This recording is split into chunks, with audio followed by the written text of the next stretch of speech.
우리 함께 출애굽기 2장 11절에서 25절입니다. 출애굽기 2장 11절에서 25절까지 우리 한 목소리로 함께 읽겠습니다. 시작. 모세가 장성한 후에 한 번은 자기 형제들에게 나가서 그들이 고되게 노동하는 것을 보더니 어떤 애굽 사람이 한 히브리 사람 곧 자기 형제를 치는 것을 본지라. 좌우를 살펴 사람이 없음을 보고 그 애굽 사람을 쳐 죽여 모래 속에 감추니라. 이튿날 다시 나가니 두 히브리 사람이 서로 싸우는지라. 그 잘못한 사람에게 이르되 내가 어찌하여 동포를 치느냐 하매 그가 이르되 누가 너를 우리를 다스리는 자와 재판관으로 삼았느냐. 내가 애굽 사람을 죽인 것처럼 나도 죽이려느냐. 모세가 두려워하여 이르되 일이 탈로 되었도다. 바로가 이 일을 듣고 모세를 죽이고자 하여 찾는지라.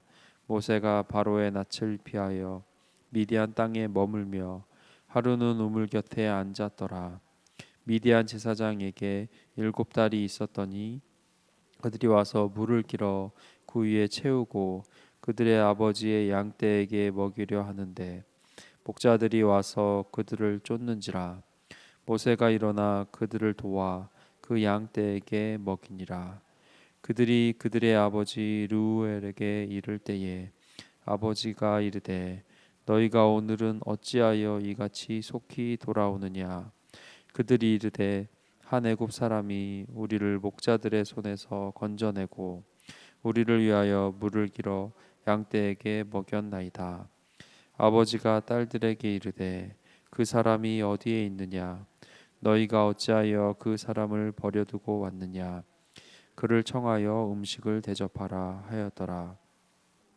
그와 동거하기를 기뻐하매 그가 그의 딸 십보라를 모세에게 주었더니 그가 아들을 낳음에 모세가 그의 이름을 게르솜이라 하여 이르되 내가 타국에서 나그네가 되었음이라 하였더라. 여러 해 후에 애굽 왕은 죽었고 이스라엘 자손은 고된 노동으로 말미암아 탄식하며 부르짖으니 그 고된 노동으로 말미암아 부르짖는 소리가 하나님과 상달된지라. 하나님이 그들의 고통 소리를 들으시고 하나님이 아브라함과 이삭과 야곱에게 세운 그 언약을 기억하사 하나님이 이스라엘 자손을 돌보셨고 하나님이 그들을 기억하셨더라. 아멘. 네, 우리가 출애굽기를 통해 어제부터 은혜를 나누고 있습니다. 오늘 출애굽기 2장의 오늘 본문의 전체적인 줄거리는요. 우리가 함께 읽은 것처럼 모세가 자기 힘으로 자기의 생각과 자기의 능력으로 자기의 동족, 자기 형제를 돕는 것. 그래서 히브리 사람을 돕고자 살인을 저지르고 미디안 광야로 도피한 내용입니다. 그리고 그곳에서 가정을 이루는 모세를 볼 수가 있습니다. 그 후에 23절에서 25절까지 나머지 부분은 모세가 없는 애굽에 하나님이 이스라엘을 기억하시다라는 제목, 소제목이지요. 하나님께서 응답하시는 패턴을 보여주고 있는 본문입니다. 네 가지의 어떤 단계로 정리할 수 있겠죠. 23절에 보면 먼저 시작되는 게 뭐죠? 탄식합니다. 탄식하고 부르짖었습니다. 그랬더니 24절에 하나님이 그들의 소리를 들으셨다 했습니다. 그리고 24절 후반부에 그의 언약을 기억하사, 그냥 듣고 행하시는 하나님이기도 하지만 과거에 이들의 조상과 내가 너희를 돌봐주고 너희에게 관심이 있다는, 내가 너희를 그냥 두지 않는다는 그 약속을 기억하십니다, 하나님께서. 그리고 마무리가 어떻게 되죠? 그의 자손을 돌보신다 했습니다. 이러한 패턴으로 하나님께서는 응답하시고 우리를 돌보시는 하나님이시라는 거죠. 제일 중요한 게 무엇이냐? 바로 시작이 중요하다고 할 수 있습니다. 23절 고된 노동으로 말미암아 탄식하며 부르짖으니 했습니다. 고된 노동이라는 어려움이 이들에게 닥칩니다. 감당하기 힘든 환난이고 정말 그 고난입니다. 그 고난으로 말미암아 이들이 탄식했다라고 성경은 기록했습니다. 우리가 보는 한국어 성경도요, 굉장히 정말 세계에 내놓으라 하는 성경 중에 번역된 것 중에 어, 좋은 잘 번역된 성경으로 해외에서 오히려 우리에게 얘기하는 것을 들었습니다. 근데요, 탄식이라고 번역해서 조금 좀 신세 한탄, 그리고 어떻게 보면 원망하는 뉘앙스가 있는 것도 사실이에요. 근데 원어를 보면, 영어 성경은 이렇게 번역했어요. 그들이 고된 노동으로 말미암아, 더 심플해요. 단순하게 울었다 이렇게 번역했어요. 울었다. 울고, 그리고 부르짖었다, 도움을 요청했다라고 번역했습니다. NIV 성경 같은 걸 보면 우리는 탄식하고 우는 거, 하나님 앞에서 우는 거, 그리고 근심하는 그 낯빛, 이거 자체를 우리의 고정관념 중에 하나는 믿음 없는 행위로 보기도 하는 것 같아요.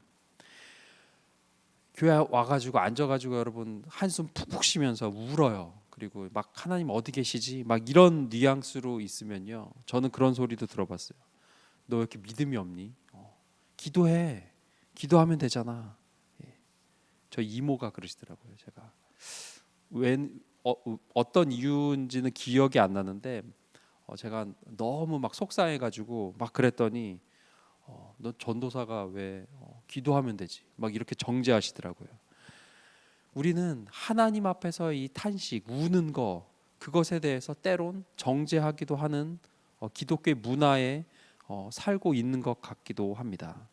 그런데 성경은요, 하나님 앞에서의 탄식, 하나님 앞에서 하나님을 향한 원망들까지, 심지어 하나님 앞에서 울고 땡깡 피우는 듯한 것까지, 심지어 하나님이 어딨냐라고 그분에게 손가락질 하는 것까지, 오늘 본문에서 같이 하나님의 말씀은 책망하신 적이 한 번도 없으세요. 오히려 하나님 앞에서 하나님 죽겠어요, 우는 것에 대해서 하나님은 긍정적으로 얘기하실 때가 성경에 꽤 많아요. 그리고 그것으로 말미암아 오늘 본문에서처럼 하나님 앞에서 울었다, 그래서 들으셨다라는 패턴으로 가는 성경이 굉장히 많습니다. 하나님은 우리의 아버지신데, 좋으신 분인데, 우리가 그분 앞에서의 우는 거, 하나님 못 살겠어요 하는 모든 것들, 오히려 그것이 성숙과 회복과 하나님의 응답을 앞당기는 건강한 모습으로 성경은 얘기하고 있습니다. 하나님은 어떤 분입니까? 하나님은 좋으신 아버지십니다. 그분 앞에서 울 때, 탄식할 때에 24절과 같이 하나님이 그들의 고통 소리를 들으시고 했습니다.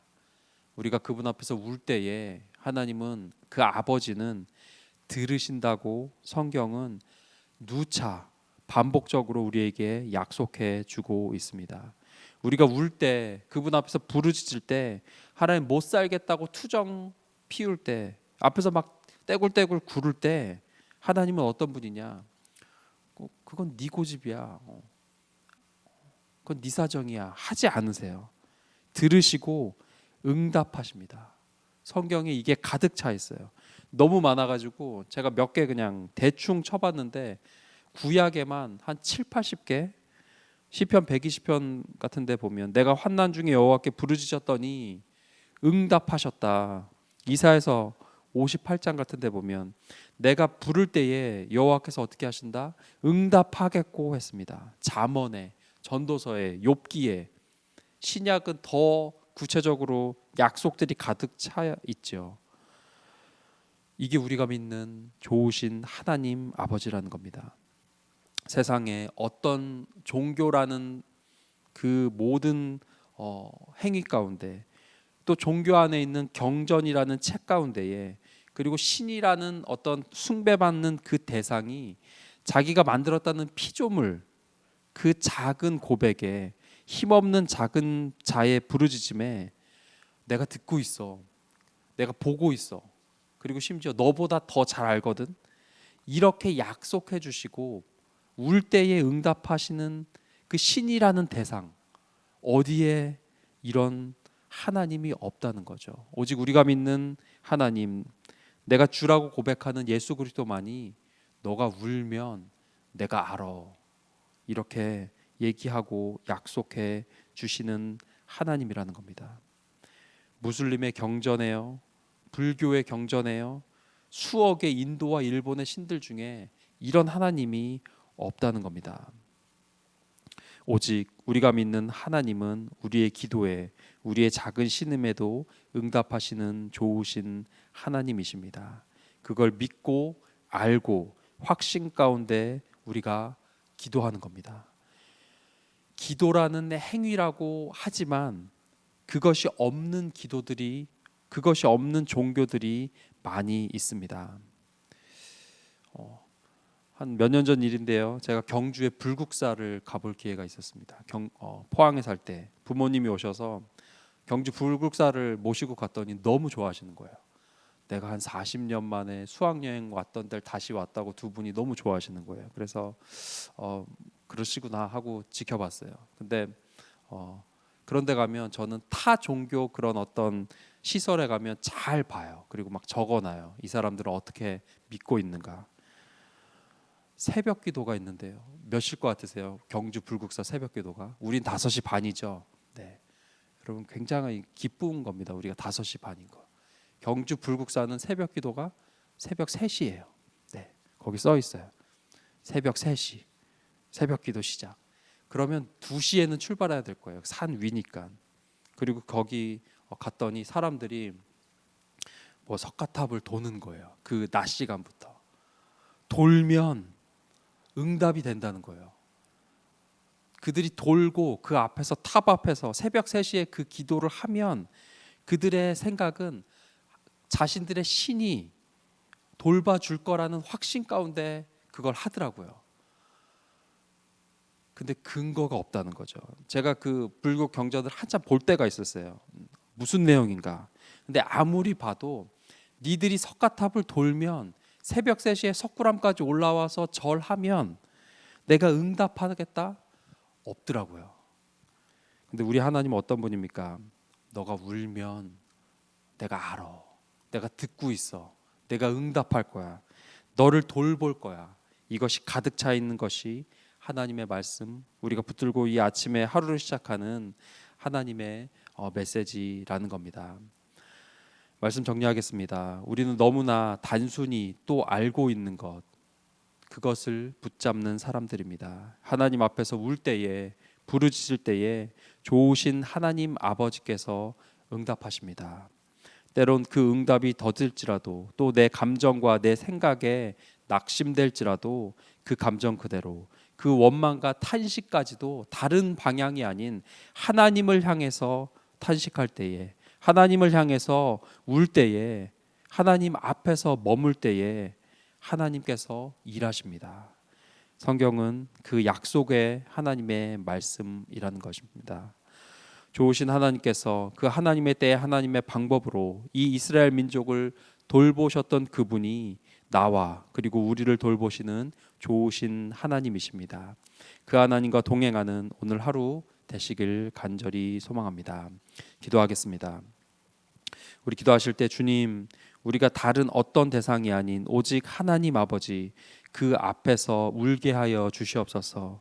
하나님과의 친밀감 가운데 살게 하시고, 그리하여 우리가 기도할 때에, 우리가 부르짖을 때에 반드시 응답하시고 도와주신다는 그 약속의 말씀을 붙잡는 믿음과 인내가 있는 우리 모두 하나님의 자녀들 다 되게 하여 주시옵소서. 함께 기도하겠습니다.